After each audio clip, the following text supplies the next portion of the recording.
మరి ఈరోజు క్రిస్మస్ సందర్భంగా యావత్తు క్రైస్తవ ప్రపంచం కూడా పండుగ వాతావరణంలో ఉండటము మనం చూస్తూ ఉంటాము. క్రైస్తవ్యమే కాకుండా క్రైస్తవేతరులు కూడా అనేక మంది యేసు ప్రభుల వారిని, ఆయన యొక్క జీవితాన్ని స్మరించుకుంటూ, ఆయన్ని జ్ఞాపకం చేసుకుంటూ, మరి వాళ్ళు కూడా ఈ యొక్క పండుగలో పాలిభాగస్తులుగా ఉండటము మనం చూస్తున్నాం. ప్రతి మతంలోనూ యేసుక్రీస్తు ప్రభుల వారిని గౌరవించి మరి ఆయన గురించి గొప్పగా మాట్లాడేవారు ఉన్నారు. ప్రపంచవ్యాప్తంగా ప్రతి మతంలో కూడా ఉన్నారు. అందుకే ప్రపంచం అంతా జరుపుకునే పండుగ ఏదైనా ఉంది అంటే అది ఒక క్రిస్మస్ మాత్రమే. యేసుక్రీస్తు ప్రభు యొక్క పుట్టుకను గురించి మాత్రమే లోకమంతా కూడా పండుగ జరుపుకోవడము మనం చూస్తాం. ఈ లోకంలో ఎంతో మంది పుట్టారు, జీవించారు, ఎన్నెన్నో గొప్ప గొప్ప విజయాలు సాధించారు, యుద్ధాలు చేశారు, రాజ్యాలు సంపాదించారు, ఇంకా ఎన్నెన్నో ఆవిష్కరణలు చేసి సమాజానికి మేలు చేసిన వాళ్ళు ఎంతో మంది ఉన్నారు. అయితే వారందరిలో కూడా ఎవరి పుట్టుకను ఇంత ఘనంగా, ఇంత గొప్పగా ప్రతి మతంలోనూ ప్రతి ప్రదేశంలోనూ జరుపుకుంటున్నట్లు మనకు ఆనవాలు కనిపించవు. కానీ కేవలం ఒక యేసుక్రీస్తు ప్రభు యొక్క జీవితంలో మాత్రమే ఇది మనము చూస్తుంటాం. ఇంకా ఈ చరిత్ర ఆయన్ని ఎంతగా గౌరవించిందంటే, ఈరోజు కాలానికి మధ్యవర్తిగా యేసుక్రీస్తు ప్రభుల వారు ఉన్నారు. ఆయన ఎప్పుడైతే ఈ లోకంలో పుట్టారో, ఈ లోకానికి వచ్చారో, అప్పటి నుండి కూడా కాలము 2 భాగాలుగా విభజించబడింది.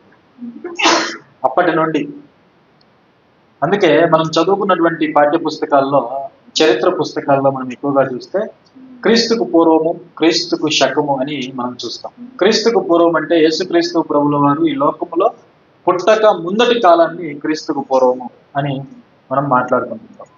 క్రీస్తు శకము అంటే ప్రభుల వారు ఈ లోకంలో పుట్టిన తర్వాత నుండి జరుగుతున్నటువంటి కాలం. అది ఇప్పటికీ కూడా కొనసాగుతూనే ఉంది. అది ఇప్పటికీ కొనసాగుతూనే ఉంది. కాబట్టి ఈ యొక్క చరిత్ర కూడా యేసుక్రీస్తు ప్రభుల వారిని గౌరవించినట్లుగా మరి ఎవరిని కూడా గౌరవించలేదు.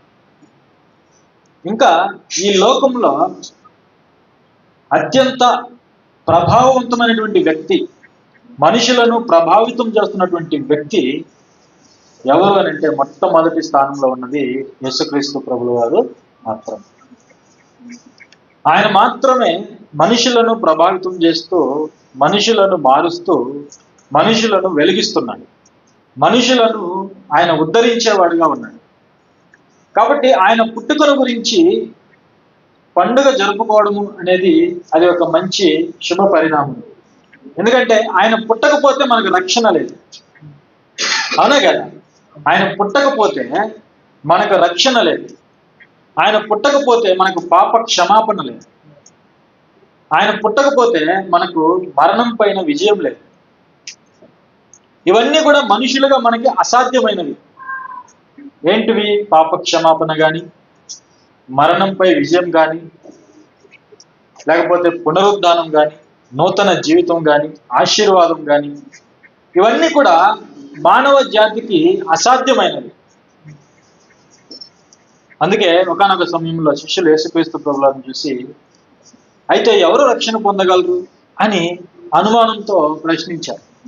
అప్పుడు ప్రభు వారిని చూసి ఏమన్నాడంటే, ఇది మనుషులకు అసాధ్యం. రక్షణ పొందడం ఎవరికి అసాధ్యం? మనుషులకు అసాధ్యం. మనుషులు రక్షణ పొందడం అనేది అసాధ్యం. అది ఏ మతంలో అయినా సరే, ఏ జాతిలో అయినా సరే, ఏ దేశంలో అయినా సరే, అందరూ మనుషులు కాబట్టి మనుషులకు రక్షణ అనేది అసాధ్యం. రక్షణ పొందడం అనేది అసాధ్యం. ఎవరైనా చెప్పగలరా మమ్మల్ని పలానా వ్యక్తి రక్షించాడు పాపము నుండి అని? ఎవరైనా చెప్పగలరా? ఎవరు చెప్పలేరు. ఎందుకంటే అందరూ మనుషులు, అందరూ పాపము చేశారు.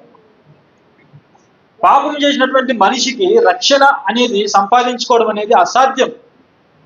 అయితే ప్రభు చెప్పాడు, ఇది దేవునికి మాత్రమే సాధ్యము అని చెప్పారు. అందుకే ఈరోజు ప్రభుల వారు మనకు అసాధ్యమైనవి సుసాధ్యం చేయడానికే ఆయన ఈ లోకానికి వచ్చాడు. ఆయన పుట్టుక ఎందుకు అంత గొప్పది అంటే, ఆయన పుట్టుకలో నీలాంటి నాలాంటి కారణం లేదు. ఆయన పుట్టుకలో ఆయన చరిత్ర ఎందుకంత గొప్పది, ఆయన పుట్టుక ఎందుకంత గొప్పదంటే ఆయన పుట్టుక వెనక ఉన్నటువంటి ఆ ఉద్దేశం అంత గొప్పది కాబట్టి ఆయన పుట్టుక అనేది గొప్పది, ఆయన జీవితం అనేది గొప్పది. ఆయన పుట్టుకలో ఉన్నటువంటి రహస్యము ఏమిటి అని ఒకసారి మనము లేఖనాల్లో వెళ్ళి పరిశీలన చేస్తే, మత్తయి సువార్త చూడండి ప్రియులారా, చూడండి. చాలా మంది మరి క్రిస్మస్ అనేది బైబిల్లో లేదు కదా, యేసు ప్రభు యొక్క పుట్టుక బైబిల్లో లేదు కదా, ఆయన పుట్టుకను పండుగలాగా జరపాలని, పండుగ వాతావరణంలో సంబరాలతో ఆనందాలతో జరుపుకోవాలని బైబిల్లో లేదు కదా అని మాట్లాడుతూ ఉంటారు. అయితే ఇక్కడ మనం తెలుసుకోవాల్సింది ఏంటంటే, ఆయన పుట్టుక ఎక్కడైతే ప్రకటింపబడుతుందో ఆయన జీవితమును, ఆయన మరణమును, ఆయన పునరుద్ధానమును ప్రకటింపబడుతుంది. అవునా కదా? ఇవన్నీ కూడా ఒకదానికి ఒకటి అవినాభావ సంబంధం కలిగినవి. చూడండి, భార్యాభర్తలు అంటారు. భార్యాభర్తలు అంటే వాళ్ళిద్దరూ విడదీయలేని బంధం అని. అవునా కదా? భార్యాభర్తలు విడదీయలేని బంధం. వారిని ఒకరి విడదీసి మాట్లాడలేము మనం. అవునా కదా? భార్య అన్న దగ్గర భర్త ఉండాలి, భర్త అన్న దగ్గర భార్య ఉండాలి. ఆ రెండు పేర్లు, ఆ ఇద్దరు జీవులు అవినాభావ సంబంధం కలిగి ఉన్నారు, విడదీయడానికి వీల్లేదు. అలాగే యేసు ప్రభు యొక్క పుట్టుకతో ఆయన జీవితము, ఆయన మరణము, ఆయన పునరుద్ధానము మిళితమై ఉన్నాయి. ఇవన్నీ కలిస్తేనే మనకు రక్షణ వచ్చింది. అవునా కదా? ఆయన పుట్టిన వెంటనే మనకు రక్షణ అనేది ప్రారంభమైంది, మానవ జాతికి రక్షణ ప్రారంభమైంది ఆయన పుట్టిన వెంటనే. అయితే ఆ రక్షణ మనకి ఎప్పుడు సంపూర్ణంగా ఇవ్వబడిందనంటే, ఆయన మరణించి తిరిగి లేచిన తర్వాత మహిమతో పరలోకానికి వెళ్ళినప్పుడు మనకు ఆ రక్షణ అనేది అనుగ్రహించబడింది మానవ జాతికి. అందుకే ఆయన ఈ లోకానికి ఎందుకు వచ్చాడు అని అంటే, చూడండి మత్తయి గారు ఏమని చెప్తున్నారు చూద్దాం. మత్తయి సువార్త 1వ అధ్యాయంలో 21, 22 వచనాలు మనం చూస్తే, చూడండి, ఆమె యొక్క కుమారుని కన్నును, యేసు ప్రభు గురించి, ఆయన కన్య మరియ గర్భము నుండి రాబోతున్నాడు. ఆయన పుట్టుక ఒక ప్రత్యేకతను సంతరించుకున్నాడు. ఆయన మనవలే భార్యాభర్తల కలయిక వల్ల, తల్లిదండ్రుల కలయిక వల్ల ఆయన రావటం లేదు. ఆయన ఈ లోకానికి వచ్చేటప్పుడు కూడా ఆయన జీవితం ఒక ప్రత్యేకతతో సంతరించుకుంది. కన్యక గర్భవతి అయి కుమారుని కన్ను, ఇది సూచన మనకి. రాబోయేవాడు దేవుడు, దేవుని కుమారుడు అని తెలుసుకోవడానికి దేవుడు ఇస్తున్నటువంటి సూచన ఏంటంటే, కన్యక గర్భవతి అయి కుమారుని కన్నును. చూడండి, చాలా మంది మతోన్మాదులు మాట్లాడుతూ ఉంటారు, కన్యక ఎక్కడైనా మనిషికి జన్మనివ్వగలదా అని మాట్లాడుతూ ఉంటారు. వారికి ఆత్మ జ్ఞానం లేదు, వారికి దేవుని జ్ఞానం లేదు, వారికి దేవుని శక్తి అంటే తెలీదు. దేవుడు అనగానే వాళ్ళ దృష్టిలో మనుషులు కనిపిస్తూ ఉంటారు. అవునా కదా? మనుషులనే దేవుళ్ళుగా చేసుకొని జీవిస్తున్నారు ఈరోజు. అధికారంలో ఉన్నవాడు దేవుడే, డబ్బున్నవాడు దేవుడే. అవునా కదా? మనకి ఎవరైనా కొన్ని నీళ్ళు ఇస్తే దేవుడే, ఉద్యోగం ఇస్తే దేవుడే, మనకి ఎవరైనా సహాయం చేస్తే దేవుడే. మనుషులనే దేవుళ్ళుగా చేసుకొని ఆరాధిస్తున్నారు కాబట్టి వాళ్ళకి దేవుని యొక్క శక్తి తెలియదు. దేవుని శక్తిని కానీ దేవుని లేఖనములను కానీ గ్రహించలేకపోతున్నారు. అంటే మానవ కోణంలో ఉండి ఆలోచన చేస్తున్నారు. కన్యక ఎక్కడైనా పిల్లల్ని కంటుందా, కన్య ఎక్కడైనా బిడ్డని కంటుందా అని లోకం వేస్తున్నటువంటి ప్రశ్న. అయితే దేవుని యొక్క శక్తిని మనం ఆలోచన చేస్తే, మొట్టమొదటి మనిషిని దేవుడు ఎక్కడి నుంచి తీశాడు చెప్పండి? మట్టి నుంచి తీశాడు. మనిషిని మట్టి నుంచి తీశాడు. చూడండి, దేవుని శక్తి తెలియదు వాళ్ళకి. దేవుడు అనగానే మనిషి అనుకుంటున్నారు. పిల్లలు, అందరికీ తెలిసినటువంటి సత్యం ఏంటంటే మనిషి అనగానే మట్టి అనేది అందరికీ తెలుసు. ఏ మతస్థుడికైనా తెలుసు, చిన్న పిల్లలకు కూడా తెలుసు. అవునా కదా? ఎందుకు? మనం చనిపోతే మట్టిలో పెడతారు కాబట్టి. మన జన్మస్థలం అదే. మనం ఎక్కడి నుంచి వచ్చాము? మట్టి నుంచి వచ్చాం. మనము కింద నుంచి వచ్చాం. అందుకే మనం చచ్చిపోతే కింద పాతి పెట్టేస్తారు. ఎందుకు? మన స్థానం అది. మనం ఆకాశం నుంచి రాలా. చాలా మంది ఆకాశం నుంచి వచ్చినట్లుగా ఫీల్ అవుతూ ఉంటారు. నేను అంత గొప్పవాడిని, ఇంత గొప్పవాడిని అని చెప్పుకుంటూ ఉంటారు. కానీ బైబిల్ ఏమని చెప్తుంది? ఆదాము కింద నుంచి వచ్చాడు, మట్టి నుంచి వచ్చాడు. మనమంతా కూడా కింద నుంచి వచ్చాం. మన తండ్రి ఎవరు? ఆది తండ్రి ఆదాము. ఆయన ఎలాంటి వాడో మనం కూడా అలాంటి వారమే. దేవుడు మనల్ని మట్టి నుంచి తీశాడు. మట్టి నుంచి జిగట మట్టిని తీసి ఆకారం చేసి జీవశ్వాసని ప్రవేశపెడితే అప్పుడు మనిషి జీవాత్మ అయ్యాడు. మనిషిని ఆ విధంగా సృజించాడు. మరి అక్కడ స్త్రీ పురుషులు ఉన్నారా? చెప్పండి. స్త్రీ పురుషులు ఇద్దరు ఉంటేనే కదా పిల్లలు అని మాట్లాడతారు. కానీ ప్రారంభానికి మనం వెళితే ఆదాముని, మొట్టమొదటి మనిషిని మట్టి నుంచి చేశాడు. ఇక రెండవ మనిషి ఎవరు? రెండవ మనిషి హవ్వమ్మ. హవ్వమ్మని ఎక్కడి నుంచి తీశాడు దేవుడు? మరలా మట్టి నుంచి తీయలేదు. ఆదాము ప్రక్కటెముక నుంచి తీశాడు. చూడండి, దేవుని శక్తి చూడండి, దేవుని జ్ఞానం చూడండి. అందుకే ఇందాక ఏమని చెప్పాను? భార్యాభర్తలు అంటే విడదీయలేని బంధం. అసలు భార్యాభర్తల దగ్గర నుంచే సృష్టి ప్రారంభమైంది. చూడండి ఎంత గొప్ప సంగతి. అవునా కదా? అందుకే వివాహము అన్ని విషయములలో ఘనమైనది అని చెప్పాడు. మొట్టమొదటిగా దేవుడు భార్యాభర్తల నుండి ప్రారంభించాడు. దేవుడే వివాహం చేశాడు ఏదైనా వనంలో.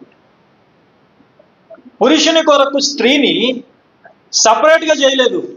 ఇక్కడ ఒక సత్యాన్ని మనం తెలుసుకోవాలి. భార్యాభర్తలు వేరు కాదు. మూలాలకు మనం వెళ్తే ఇప్పుడు వివాహం చేసుకుంటున్న వాళ్ళు ఎక్కడెక్కడో ఇద్దరు వ్యక్తులుగా అనుకుంటూ ఉంటారు. కానీ ఒక సత్యం తెలుసుకోవాలి. ఏంటంటే వివాహం తర్వాత వాళ్ళు ఇద్దరు వ్యక్తులు కాదు, వారు ఒక వ్యక్తి. వారు ఒక్కటిగా ఉండాలి. భార్యాభర్తలు శరీరాలు వేరైనా వారి యొక్క మనసు ఒకటిగా ఉండాలి. వారి యొక్క ఆలోచనలు ఒకటిగా ఉండాలి. వారి మార్గము ఒక్కటై ఉండాలి. ఎందుకంటే వారు వివాహము అనే బంధంతో ఒక్కటవుతున్నారు. ఒక్క శరీరముగా మార్చబడుతున్నారు, చేయబడుతున్నారు. ఎందుకో తెలుసా? మూలాలకు మనం వెళ్తే దేవుడు హవ్వమ్మను ఎక్కడి నుంచి తీశాడు అని అంటే ఆదాములో నుంచి తీశాడు. చూడండి, ఆదాములో నుంచి తీశాడు. అప్పుడు ఆదాము ఇలా చెప్పాడు, ఈ స్త్రీ నా ఎముకలో ఎముక, నా మాంసములో మాంసము, నరునిలో నుండి వచ్చింది కాబట్టి నారి అనబడును. అంటే హవ్వమ్మ ఎక్కడి నుంచి వచ్చింది? సపరేట్ గా రాలేదు, ఆదాములో నుంచే వచ్చింది. అంటే ఒక్క శరీరమే, వ్యక్తులు ఇద్దరుగా ఉన్నారు. ఒక్క శరీరమే ఆదాములో నుంచే వచ్చింది. ఒక్క శరీరమే ఇద్దరు వ్యక్తులుగా చేయబడ్డారు. ఇప్పుడు హవ్వమ్మ ఎలా వచ్చింది? ఆదాములో నుంచి తీశాడు దేవుడు. స్త్రీ పురుషుల కలయిక ఏమీ అవసరం లేదు, దేవునికి అవసరం లేదు. దేవుడు ఎలాగైనా ఈ లోకంలో మనుషులను పుట్టించగలడు. దేవునికి అంత శక్తి ఉన్నది. ఆ తర్వాత ఆదాము హవ్వలను ఏకం చేసి వారికి బిడ్డలు ఇచ్చాడు. దేవుడు ఎలాగైనా చేయగలడు. నీ రక్తం ఉడికిపోయినా సరే నీ గర్భాన్ని పండించగలడు దేవుడు. నీకు 100 సంవత్సరాలైనా సరే, ధర్మము నిలిచిపోయినా సరే, బిడ్డలు కనే అవకాశం లేకపోయినా సరే, దేవుడు నీకు బిడ్డల్ని అనుగ్రహించాడు. అబ్రహాంకి దేవుడు కుమారుని ఇచ్చినప్పుడు 100 సంవత్సరాలు. అబ్రహాంకి 100 సంవత్సరాలు అంటే పండు ముసలివాడు మన భాషలో చెప్పాలంటే. అవునా కదా? రక్తం ఉడికిపోయింది, పిల్లలు కనే అవకాశం లేదు. శారా తల్లి గర్భం ఉడికిపోయింది, పిల్లలు కలిగే అవకాశం లేదు. అప్పటికి శారా తల్లికి రమారమి 90 సంవత్సరాలు. చూడండి,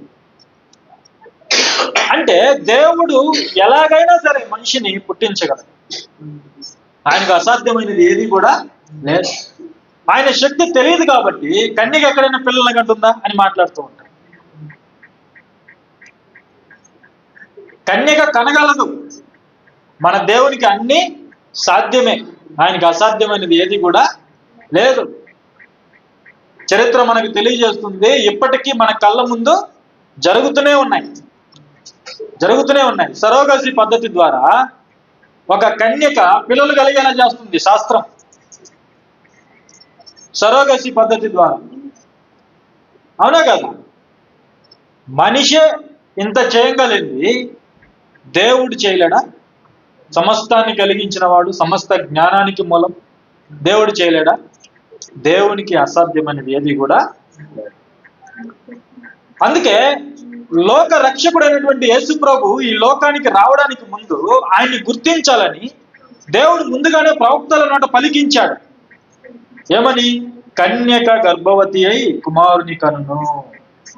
ఆయన పుట్టుకలో ఉన్నటువంటి పరమార్థం మనం ఒకసారి ఆలోచన చేస్తే, తన ప్రజలను వారి పాపముల నుండి ఆయనే రక్షించును గనుక ఆయనకు యేసు అను పేరు పెట్టుదు అనెను. ఇదిగో కన్యక గర్భవతి కుమారుని కనును, ఆయనకు ఇమ్మానుయేలును పేరు పెట్టుదురు అని ప్రభు తన ప్రవక్త ద్వారా పలికిన మాట నెరవేరునట్లు ఇదంతయు జరిగెను. ఒక సూచన, ఆయన్ని గుర్తెరగాలి అని. అలాగే ఆయన పుట్టుక ఎందుకు అంత గొప్పది? ఈరోజు ఎందుకు ప్రపంచమంతా ఆయన్ని కొనియాడుతుంది? ఎందుకు ఆయన పుట్టుక ఇంత గొప్పగా ఆర్భాటాలతో సంబరాలతో జరుపుకుంటున్నారు అని అంటే, ఆయన వచ్చినటువంటి కారణము అది అందరిలాంటి కారణము కాదు. ఆయన వచ్చింది తన ప్రజలను వారి పాపముల నుండి రక్షించును. ఆయన వచ్చింది మనుషులను పాపముల నుండి రక్షించడానికి. మనలను ఎవరు కూడా పాపము నుండి రక్షించలేదు. ఎందుకు మనల్ని పాపం నుండి రక్షించాలి? అని అంటే, మన పాపములు తీసివేయబడకపోతే మనకు మరొక జీవితం అనేది లేదు. దేవుడు మనకు ఈ జీవితాన్ని ఇచ్చాడు. ఈ జీవితంలో 60-70 సంవత్సరాలు 100 సంవత్సరాలు ఇచ్చాడు. తర్వాత ఆయన అనుకుంటే మనకి ఈ జీవితం లేకుండా చేయొచ్చు. అవునా కాదు? ఒక జంతువులాగా, జంతువులకు కూడా దేవుడు జీవితాన్ని ఇచ్చాడు. ఒక పక్షికి కూడా దేవుడు జీవితాన్ని ఇచ్చాడు. అనేక జీవరాశులకి దేవుడు జీవితాన్ని ఇచ్చాడు. ఆయన తన ఇష్ట ప్రకారంగా ప్రతిదానికి కూడా జీవితాన్ని ఇచ్చాడు. వాటి వల్లే మనల్ని కూడా దేవుడు కొంతకాలం బ్రతుకునిచ్చి తర్వాత తీసేయచ్చు. కానీ మన పట్ల దేవుడు అలాంటి ఉద్దేశం కలిగి లేదు. మన పట్ల దేవుడు ఒక ప్రత్యేకమైనటువంటి ఉద్దేశం కలిగి ఉన్నాడు. ఏంటి ఆ ఉద్దేశం అని అంటే, నా పిల్లలు నిరంతరము జీవించేవారుగా ఉండాలి. నా పిల్లలు శాశ్వతంగా జీవించేవారుగా ఉండాలి. నా పిల్లలు నేనున్న లోకంలో జీవించాలి. నా ఆస్తిలో వాళ్ళు వారసులుగా ఉండాలి అని దేవుడు అనుకున్నాడు. మీరు అనుకుంటారా లేదా? మీ ఆస్తి మీ పిల్లలకి ఇస్తారా లేదా? మీ పిల్లలు మీతోనే ఉండాలని మీరు అనుకుంటారా లేదా? వేరే వాళ్ళు మీతో ఉండాలని అనుకుంటారా? మీరు అనుకుంటారా? అనుకోరు. మీ పిల్లలు మీతో ఉండాలి, మీ కళ్ళ ఎదుటే ఉండాలి.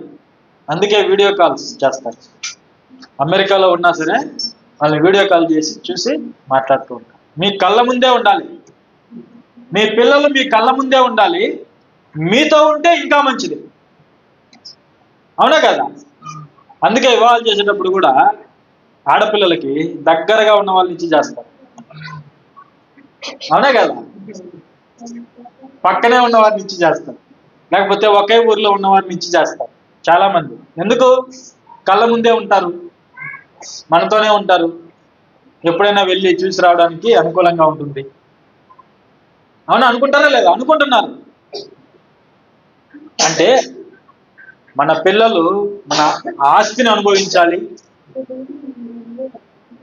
మన పిల్లలు మనతో ఉండాలి, అవి మన ఆశలు. అలాగే దేవుడు మనిషిని సృజించినప్పుడు కూడా ఈ ఉద్దేశంతోనే సృజించాడు.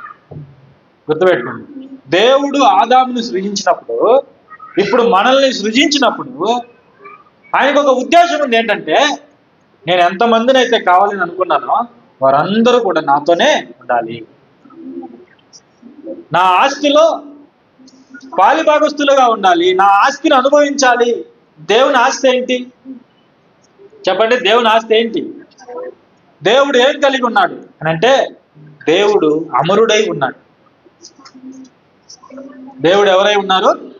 అమరుడు, అక్షయుడు, నాశనం లేనివాడు, మరణం లేనివాడు, సజీవుడు, నిరంతరము జీవించేవాడు. ఆయనకి సంవత్సరాలు లేవు, ఆయనకు ఆయుష్ లేదు. ఆయన అమరుడు, అమర లోకంలో నిత్యము ఉండేవాడు. అది దేవుని ఆస్తి. దేవుడు కలిగి ఉన్నది అది. తనలో తాను జీవం కలిగి ఉన్నాడు దేవుడు. దేవుడు ఏమనుకున్నా తెలుసా? ఆ జీవములో మనలను కూడా పాలిభాగస్తులుగా చేయాలనుకున్నాడు. ఎంత గొప్ప దేవుడు! ఒకసారి మీరు ఆలోచన చేయండి. మీ పిల్లలకి మీరు ఆస్తి ఇవ్వగలరు, అయితే మీ పిల్లలకి మీరు నిత్య జీవాన్ని ఇవ్వగలరా? చెప్పండి. ఇవ్వలేరు. మనిషికి అది అసాధ్యం. నీ దగ్గర ఎంత ధనం ఉన్నా సరే, నువ్వు ఎంత గొప్పవాడువైనా సరే, నీ బిడ్డలకి నీ ఆస్తి ఇవ్వగలవేమో కానీ వాళ్ళకి బ్రతుకుని ఇవ్వలేవు, మరొక బ్రతుకుని ఇవ్వలేవు, మరొక జీవితాన్ని ఇవ్వలేవు. అయితే దేవుడు మనకు నిత్య జీవము ఇవ్వడానికే మనుషులను సృజించాడు. దేవుడు తన స్వరూపములో తన పోలికలో మనిషిని సృజించాడు అనే మాట మనం చదువుకుంటాం ఆదికాండం. ఎలా సృజించాడట? తన స్వరూపంలో తన పోలికలో సృజించాడట మనిషిని. ఎందుకు అంటే వారికి నిత్య జీవము ఇవ్వడానికి, నిరంతరము వారిని మరలా జీవింపజేయడానికి. అయితే మనిషి ఏం చేశాడంటే, దేవుడు మనిషికి ఇచ్చినటువంటి స్వాతంత్రాన్ని, ఆ జ్ఞానాన్ని ఆధారం చేసుకొని మనిషి పాపం చేసి మరణాన్ని తెచ్చుకున్నాడు. యేసు ప్రభువు ఎందుకు ఈ లోకానికి రావాల్సిన పరిస్థితి ఏర్పడిందంటే, మనుషులు పాపం చేసి మరణాన్ని తెచ్చుకున్నారు. ఇక్కడ యేసు ప్రభుల వారి గురించి ఏం మాట్లాడుతున్నారు అంటే, ఆయన తన ప్రజలను వారి పాపముల నుండి రక్షించును. ఆయన వచ్చింది ఎందుకు చెప్పండి? మన పాపముల నుండి మనలను రక్షించడానికి వచ్చాడు, మన పాపములను తీసివేయడానికి వచ్చాడు, మనకు నూతన జీవితాన్ని అనుగ్రహించడానికి వచ్చాడు, మనకు క్రొత్త జీవితాన్ని ఇవ్వడానికి వచ్చాడు, నూతన జన్మను అనుగ్రహించడానికి ఆయన వచ్చాడు.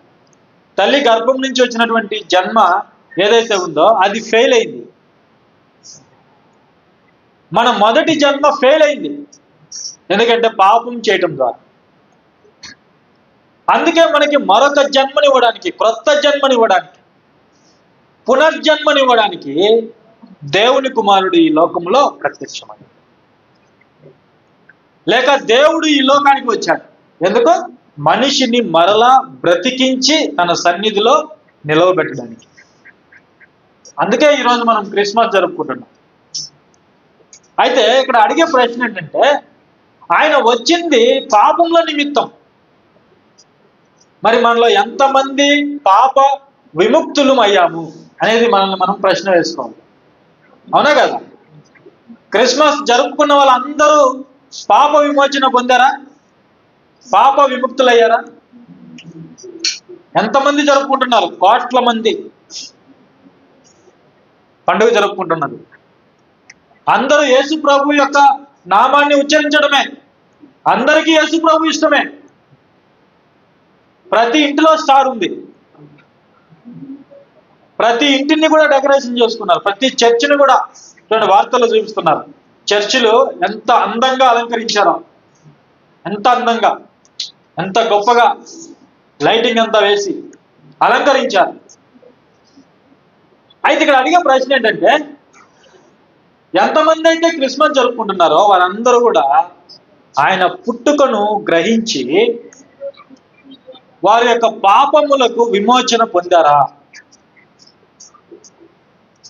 చూడండి, లూకాసు వార్తలో ఒక చక్కటి సందర్భం ఉంది. ఆ సందర్భం చెప్పి నేను ముగిస్తాను. యేసు ప్రభుల వారు శరీరధారిగా ఉన్నటువంటి ఆ కాలంలో ఆయన బోధలు, ఆయన క్రియలు, ఆయన అద్భుతాలు చూసి అనేక మంది ఆకర్షించబడ్డారు. ఆయన్ని ఎంతో మంది వారి ఇంట్లో చేర్చుకున్నారు. వారి ఇంటికి పిలిచి ఆతిథ్యం ఇచ్చారు, భోజనం పెట్టారు, నీళ్లు ఇచ్చారు. ఇంకా ఆయన కొరకు ఎన్నెన్నో చేసి పిండి వంటలు చేశారు. చూడండి, ఈరోజు క్రిస్మస్ అంటే అందరూ పిండి వంటలు, అవునా కదా? బంధువుల్ని పిలుస్తారు, ఇంటికి పిలుస్తారు, పిండి వంటలు ఇస్తారు, లేదా తీసుకుని వెళ్ళి ఇస్తారు వారి ఇంటికి. ఇంకా బిర్యానీ చేస్తే బిర్యానీ పెడతారు, అన్ని పంచుకుంటూ ఉంటారు. ఆ రోజుల్లో కూడా యేసు ప్రభుల వారిని ఇంటికి ఆహ్వానించారు చాలా మంది.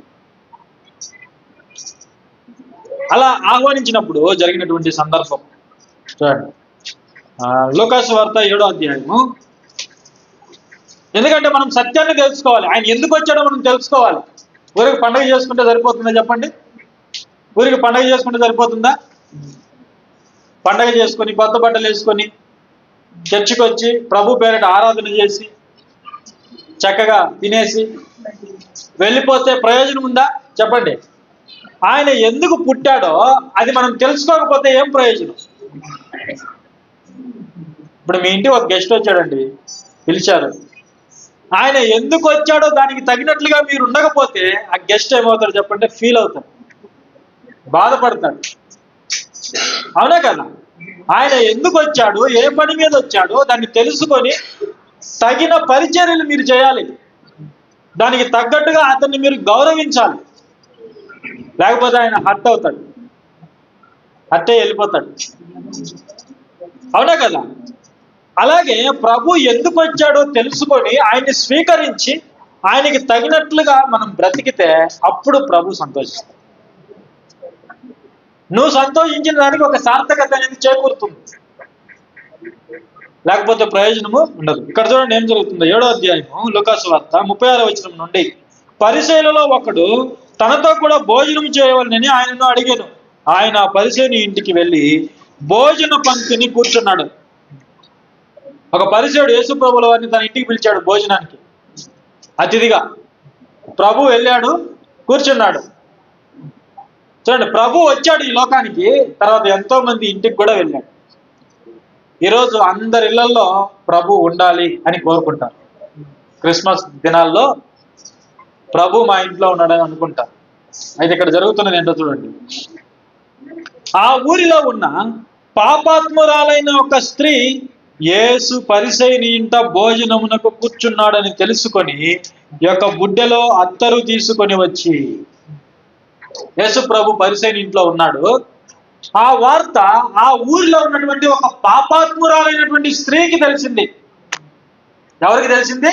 ఒక పాపాత్మురాలైనటువంటి స్త్రీ. బహుశా ఆమె ఏ వృత్తిలో ఉన్నదో మనకు తెలియదు, పాపాత్మురాలని రాయబడింది. బహుశా ఆమె ఒక వ్యభిచార వృత్తిలో ఉన్న స్త్రీ అయి ఉండవచ్చు. ఆ స్త్రీకి తెలిసింది ఆ ఊరికి యేసుక్రీస్తు ప్రభుల వారు వచ్చాడు. అయితే ఇక్కడ మనం తెలుసుకోవాల్సినటువంటి విషయం ఏంటంటే, యేసు ప్రభు ఎందుకు వచ్చాడో, యేసు ప్రభుని ఎవరైతే పిలిచారో ఆ పరిసయ్యుడికి తెలియలేదు యేసు ప్రభు ఎందుకు వచ్చాడు. అయితే ఎవరికి తెలిసింది? ఒక పాపాత్మురాలైనటువంటి స్త్రీకి యేసు ప్రభు ఎందుకు వచ్చాడో తెలిసింది. ఎప్పుడైతే యేసు ప్రభు వారు ఆ ఊరికి వచ్చాడు, పలానా ఇంటికి వచ్చాడని తెలుసుకోగానే ఆమె వచ్చి ఏం చేస్తుందో ఒకసారి చూడండి. అత్తరు తీసుకుని వచ్చి వెనుక తట్టు ఆయన పాదముల యొద్ద నిలవబడి ఏడ్చుచు కన్నీళ్లతో ఆయన పాదములను తడిపి తన తల వెంట్రుకలతో తుడిచి ఆయన పాదములను ముద్దు పెట్టుకొని ఆ అత్తరు వాటికి పూసెను. ప్రియులారా, ఇక్కడ గమనించండి, యేసు ప్రభుల వారు ఆ ఊరికి పలానా ఇంటికి వచ్చడం తెలియగానే ఈమె ఎందుకు యేసు ప్రభు దగ్గరికి రావాలి? ఈ పాపాత్మురాలు యేసు ప్రభు దగ్గరికి ఎందుకు రావాలి? ఆమె వచ్చి అక్కడ ఏం చేస్తుందో చూడండి. ఆమె అక్కడ కన్నీళ్లు కార్చింది. కన్నీళ్లు కార్చింది. ఎందుకు కన్నీళ్లు చెప్పండి? ఎందుకు కన్నీళ్లు కార్చింది? అది పశ్చాత్తాపానికి సూచన. చేసిన తప్పులను ఆమె జ్ఞాపకం చేసుకుంటుంది. ఆ యొక్క పాపాలకు ఇప్పుడు పాప క్షమాపణ ఎదురుగా ఉంది. ఆమె పాపాలు క్షమించడానికి ఒక వ్యక్తి సిద్ధంగా ఉన్నాడు. ఆమెను రక్షించడానికి ఒక వ్యక్తి సిద్ధంగా ఉన్నాడు. అప్పటి వరకు ఆమెకి ఏం లేదు, పాప క్షమాపణ లేదు. అందుకే యేసుప్రభువు వారు మాట్లాడుతూ, మనుష్య కుమారుడు నీతిమంతుల కొరకు రాలేదు, ఆయన ఎవరి కొరకు వచ్చాడు? పాపుల కొరకే వచ్చాడు. పాపులను పిలుచుటకే వచ్చి తిని, నీతిమంతులను పిలువటకు నేను రాలేదు. ఆరోగ్యవంతులకు వైద్యుడు అవసరం లేదు, అనారోగ్యంతో ఉన్నవారికి వైద్యుడు అవసరం. అలాగే యేసు ప్రభువు వారు ఎందుకు వచ్చారు? ఎవరి కోసం వచ్చారంటే పాపాత్ముల కొరకు ఆయన వచ్చాడు. పాపాత్ముల కొరకు ఆయన వచ్చాడు. నేను పాపము చేయలేదు అని ఎవరైనా చెప్పుకుంటే వారు దేవుణ్ణి అబద్ధికునిగా చేస్తున్నారు. మనమందరం కూడా ఎవరు? పాపులము. నేను ఏ తప్పు చేయలేదు అని ఒకవేళ ఎవరైనా చెప్పుకుంటున్నారని అంటే వాళ్ళు సాక్షాత్తు దేవుణ్ణి అబద్ధికునిగా చిత్రీకరిస్తున్నారు. ఎందుకంటే ప్రతి మనిషి కూడా పాపము చేశాడని దేవుడు చెబుతున్నాడు. దేవుడు చెప్తున్నాడు ప్రతి మనిషి పాపం చేశాడు, ప్రతి మనిషి దోషము చేశాడు. మరి దేవుడు చెప్తున్నప్పుడు దేవుడికి ఎదురుగా నిలబడి నేను ఏ తప్పు చేయలేదని చెప్పగలడా మనిషి? మనం చేసినవన్నీ దేవునికి తెలుసు. అందుకే ఈ స్త్రీ తన పాపముల విషయమై పశ్చాత్తాపంతో అక్కడ కన్నీళ్లు గార్చింది. తర్వాత చూడండి, కన్నీళ్లతో ఆయన పాదములను తడిపి తన తల వెంట్రుకలతో తుడిచి ఆయన పాదములను ముద్దు పెట్టుకొని ఆ అత్తరు వాటికి పూసాను. ఎందుకంటే ఆమెకు అర్థమైంది యేసు ఎవరో, ఆమెకు అర్థమైంది ఆయన ఎందుకు వచ్చాడో అర్థమైంది. ఈరోజు మనకి యేసు ప్రభు ఎందుకు వచ్చాడో అర్థమైతే మనం ఏం చేయాలి? మన పాపాలను కడిగి వేసుకోవాలి. ఇప్పటి వరకు మనం చేసినవి, మనలో ఉన్నవి, శరీర సంబంధమైనటువంటి కార్యాలు ఏవైతే ఉన్నాయో, దేవునికి నచ్చనివి ఏవైతే ఉన్నాయో, వాటన్నిటిని కూడా ప్రభు యొక్క రక్తంలో మనం కడిగి వేసుకోవాలి. అదే ఈ క్రిస్మస్ రోజు మనం చేయవలసింది. ఆయన ఎందుకు వచ్చాడు? మన పాపముల నిమిత్తం వచ్చాడు. ఆయన క్షమించడానికి సిద్ధంగా ఉన్నాడు, ఆయన రక్షించడానికి సిద్ధంగా ఉన్నాడు. మనం ఏం చేయాలి? పశ్చాత్తాపాన్ని కోరాలి. ఆ స్త్రీ అదే చేసింది. కన్నీళ్లతో ఆయన పాదాలు తడిపింది. చూడండి, నీళ్లు తెచ్చి ప్రభు యొక్క పాదాలు కడగటం లేదు. అంటే ఆమె హృదయంలో ఎంత పశ్చాత్తాపం కలిగిందో ఒకసారి మీరు ఆలోచించండి. ఆమె కళ్ళలో నుండి ఎన్ని కన్నీళ్లు రాలితే ప్రభు యొక్క పాదాలు తడుస్తాయి? ఆలోచించండి. అవునా కాదు? ఒక మనిషి పాదాలు తడవాలంటే కనీసం ఒక చెంబు నిండైనా నీళ్లు ఉండాలి. మరి ఆమె కన్నీళ్లతో పాదాలు కడిగింది అనంటే ఆ కన్నీళ్లు ధారలాగా ప్రవహించింది. అంటే ఆమె హృదయం పశ్చాత్తాపంతో నిండిపోయింది.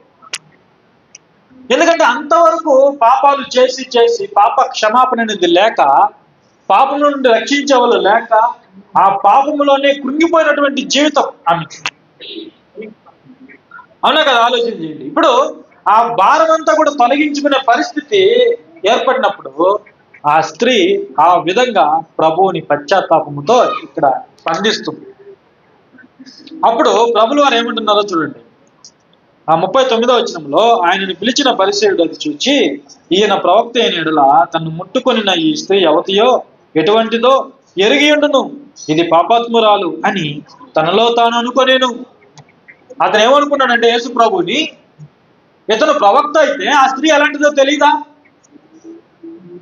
ఎందుకంటే ప్రవక్తకి భవిష్యత్తు తెలుస్తుంది. ఎదుటి వ్యక్తి మనసులో అతను ఎలాంటి వాడు, ఏమై ఉన్నాడో ప్రవక్తకి దేవుడు బయలుపరుస్తాడు. కాబట్టి ఇప్పుడు యేసు ప్రభుని కూడా ఒక ప్రవక్తగా చూస్తున్నాడు ఈయన. ఎవరు? ఈ పరిసయ్యుడు. ప్రవక్త అంటే మనిషే కదా. ప్రవక్తలు కూడా ఆకాశం నుంచి ఏమి రాలేదు, వాళ్ళు కూడా మనుషుల్లోనే. యేషయా, ఏలియా, ఎలీషా, వీళ్ళందరూ ప్రవక్తలు. యేసు ప్రభుని కూడా ఇతను ప్రవక్తగా చూస్తున్నాడు. అందుకే ఆయన ఎందుకు వచ్చాడో అర్థం కాదు. ఈ రోజు కూడా చాలా మంది యేసు ప్రభుని ఒక గొప్ప వ్యక్తి, ఒక నీతిమంతుడు ఇలా అనుకుంటుంటారు. గొప్పవాడే, నీతిమంతుడే అనుకుంటుంటారు, కానీ ఆయన దేవుడని ఒప్పుకోరు. చాలా మంది దేవుని కుమారుడని ఒప్పుకోరు. కేవలం ఆయన ఒక సాధారణమైనటువంటి వ్యక్తే. అందుకే ఆయన పుట్టుక ఎందుకో అర్థం కాలేదు.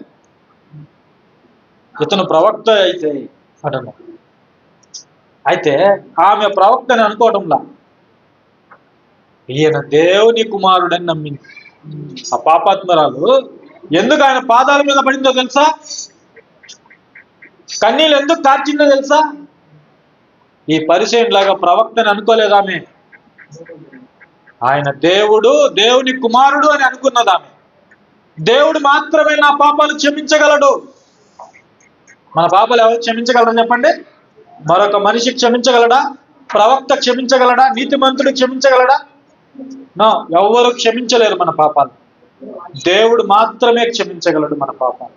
ఈ పాపాత్మురాలైనటువంటి స్త్రీ యేసు ప్రభుని దేవుడిగా గుర్తించింది. అయితే ఆ పరిసేయుడు, ఇంటికి పిలిచినటువంటి పరిసేయుడు ప్రవక్త అనుకుంటున్నాడు. ఇప్పుడు పరిసేయుడు యేసు ప్రభు ఇంటికి పిలిచాడు, కానీ యేసు ప్రభు ఎందుకు వచ్చాడో అతనికి తెలియదు. క్రిస్మస్ ఎంతో మంది జరుపుకుంటున్నారు, అయితే యేసు ప్రభు ఎందుకు వచ్చాడు అనే విషయం చాలా మందికి తెలియదు.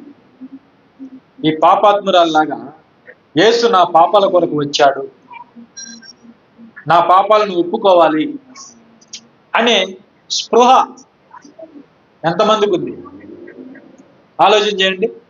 పండుగ చేస్తున్న వాళ్ళు నిజముగా పశ్చాత్తాపడి ప్రభు ముందు మోకాళ్ళు వేసి వారు చేసిన పాపాలన్నీ కూడా ఒప్పుకొని నూతన జీవితాన్ని పొందుతున్నారా?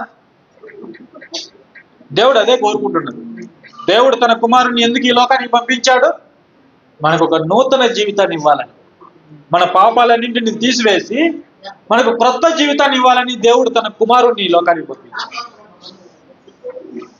చూడండి తర్వాత ఏం జరుగుతుంది చూడండి. అప్పుడు ప్రభు ఒక ఉపమానం చెప్పాడు 40వ వచనంలో.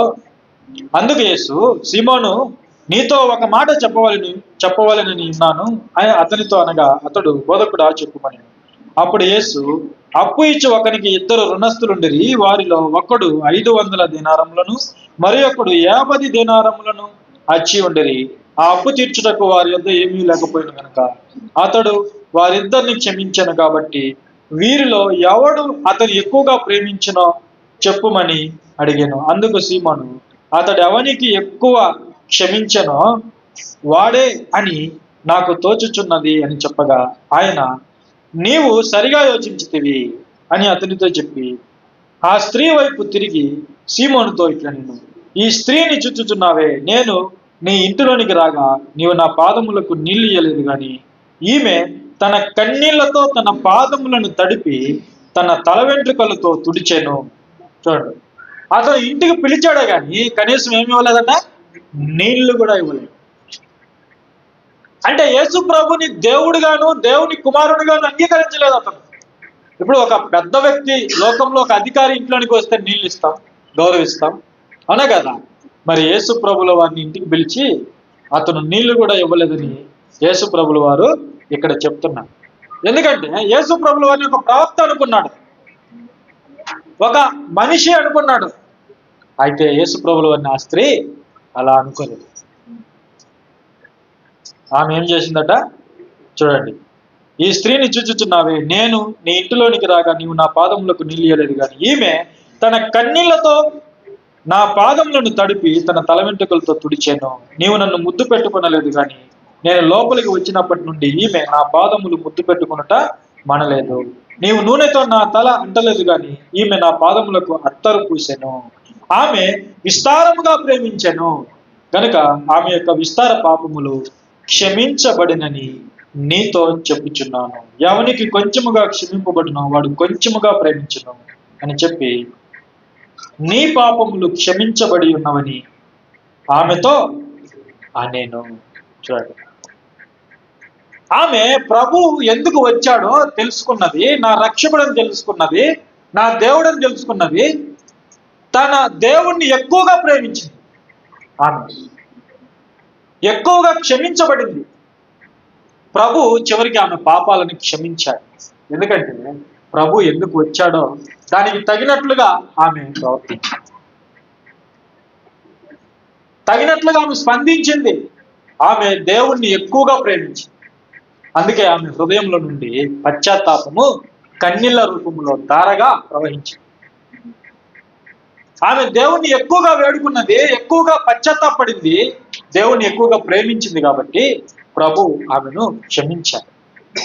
ఆమె పాపముల నుండి విడుదల ఇచ్చాడు. పాపం అనే రోగం నుండి ఆమెకు స్వస్థత ఇచ్చాడు. ఇది ఈరోజు మనము సంపాదించుకోవాలి ప్రభు ద్వారా. ప్రభు ద్వారా మనము పాప క్షమాపణ సంపాదించుకోవాలి. ఆ పాప భారాన్ని అలాగే మోస్తూ, పాప జీవితాన్ని మనం అలాగే జీవిస్తూ మనం క్రిస్మస్ జరుపుకుంటే ప్రయోజనము ఉండదు. మనలో దేవునికి అయిష్టమైనవి ఏవైనా సరే వాటిని మనము తొలగించుకోవాలి. ఏవైనా సరే తొలగించుకోవాలి. అప్పుడే దేవుడు మన విషయంలో సంతోషిస్తాడు. ఉదయం మేము మార్కెట్కి వెళ్తున్నాము. ఒక చర్చ్ మెంబరు కొత్త బట్టలు వేసుకున్నాడు, రోడ్డు మీద తూగుతూ వెళ్తున్నాడు. చూడండి, చర్చిలో పాటల్లో వాడబడేవాళ్ళు, వాయిద్యాలు వాయించేవాళ్ళు. ఇది జస్ట్ ఒక ఉదాహరణ మాత్రమే. ఈరోజు క్రిస్మస్ పేరిట మన వాళ్ళు చేస్తున్నవి అన్ని కావు. ఇంటి మీద స్టారు, ఇంటిలో బారు, ఇంటి మీద స్టారు, ఇంటిలో సినిమా. అవునా కదా? ఆలోచించండి ఒకసారి. సినిమా చూడటము దేవునికి ఇష్టమా? ఇంటిలో బారు దేవునికి ఇష్టమా? చెప్పండి. సీరియళ్ళు, క్రికెట్ మ్యాచ్లు, బైబిల్ 10 నిమిషాలు చదవని మనము ఒక సినిమా 3 గంటలు చూస్తాం. ఒక క్రికెట్ మ్యాచ్ 3 గంటలు చూస్తాం. ఒక సీరియల్ అయిపోయేంత వరకు సంవత్సరాల పొడుగున చూస్తాం. అవునా కదా? ఆలోచన చేయండి. క్రిస్మస్ జరుపుకునే వాళ్ళు 90% మంది ఇలా లేరని మీరు చెప్పగలరా? ఉదయాన్నే తూగుతూ వెళ్తున్నాడంటే ఒకసారి మీరు ఆలోచన చేయండి. ఇక రోజంతా ఈ తాగే పనిలోనూ తూగే పనిలోనే ఉంటారు చాలా మంది. ఆలోచన చేయండి. సంవత్సరాలు గడిచిపోతున్నాయి, కానీ మన జీవితంలో మార్పు అనేది లేకుండా ఉంది. నిజంగా దేవుడు సంతోషిస్తాడా? ఈ పాపాత్మురాలను బట్టి ప్రభువు సంతోషించాడు. ఎందుకంటే ఆమె నిజంగా పశ్చాత్తాపాన్ని కోరింది. ఆమె తన పాపాలు గ్రహించింది. దేవుణ్ణి ఎంత బాధ పెట్టిందో ఆమె గ్రహించింది. వీళ్ళరా ఆదికాండంలో మనం చదువుకుంటాం కదా, దేవుడు మనుషులను చేసినందుకు తన హృదయంలో నొచ్చుకున్నాడనే మాట మనం తాగే ప్రతిసారి దేవుడు బాధపడుతుంటాడు. మనం తిరిగే ప్రతిసారి దేవుడు మనల్ని చూసి బాధపడుతూ ఉంటాడు. ఆయన నుండి తొలగిపోయి వేరే మార్గంలో మనం ఎలాంటి పని చేసినా కూడా దేవుడు మనల్ని బట్టి బాధపడుతూ. అయితే దేవుడు ఏం చేశాడు? ఈ లోకాన్ని మార్చడానికి ఆయన తన కుమారుని లోకానికి పంపించాడు. మనమందరం కూడా ప్రభు యొక్క అడుగుజాడల్లో మనం నడవాలి. ప్రభు యొక్క అడుగుజాడల్లో మనము నడవాలి. కాబట్టి ఈరోజు మరి క్రిస్మస్ సందర్భంగా ఆ విధంగా మనము జీవించాలి. మన పాపాలని మనం తొలగించుకోవాలి. ప్రభు యొక్క మార్గంలో మనం నడవాలి. ఓకే, మరి ఈ సందేశం మీకు అర్థమైందని కూడా నేను భావిస్తూ చిన్న సందేశాన్ని ముగిస్తున్నాను. చిన్న ప్రార్థన చేస్తాను.